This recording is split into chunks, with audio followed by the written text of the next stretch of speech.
Cabinet recently approved a new staffing structure for the judiciary where 96 judges are to be appointed to address the shortage of judicial officers.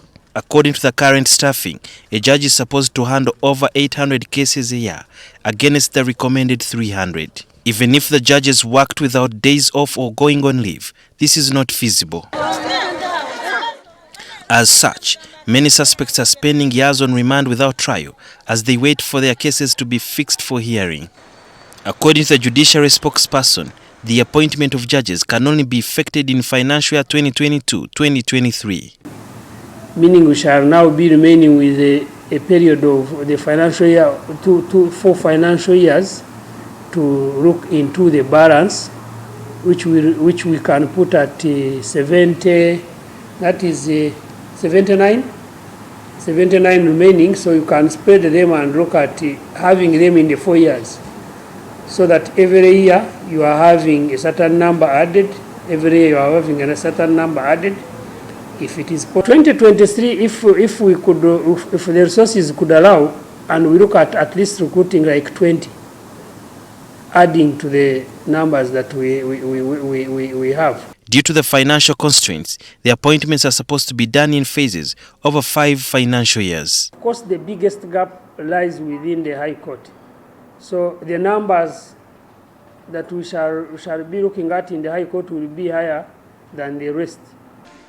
Each of the judges earns a monthly salary of 22.5 million shillings, is given escort and medical care among other privileges. I can't offhand now calculate how much we require because when we are budgeting for a judge, 1, you are budgeting for the wage, 2, facilitation in terms of transport, 3, facilitation in terms of equipment, computers, and the rest of it that help a judge to do the work. And once you recruit a certain number of judges, it also calls for recruiting for the other staff. The Judicial Service Commission, which is mandated to recruit the judicial officers, explained the requirements for one to qualify to be a judge. For the High Court judge, you need a degree in law, a postgraduate diploma in legal practice, and experience of 10 years, and both in private practice or government service. The Undersecretary of the Judicial Service Commission highlighted the process taken in appointing judges and other judicial officers. The judges of the High Court, Justice of the Court of Appeal, and Justice of the Supreme Court. Those ones, the Commission renders advice to the appointing authority, who is His Excellency the President, on the most suitable candidates for him to appoint.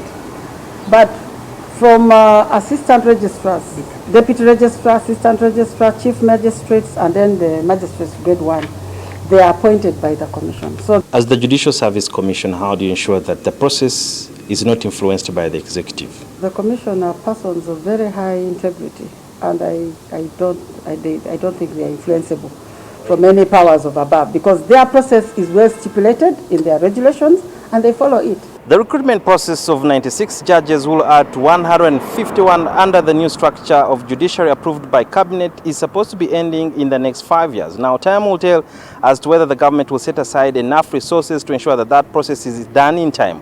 The judiciary has for a long time been grappling with the problem of case backlog due to inadequate number of judges. Sudhir Yalhanga, NTV.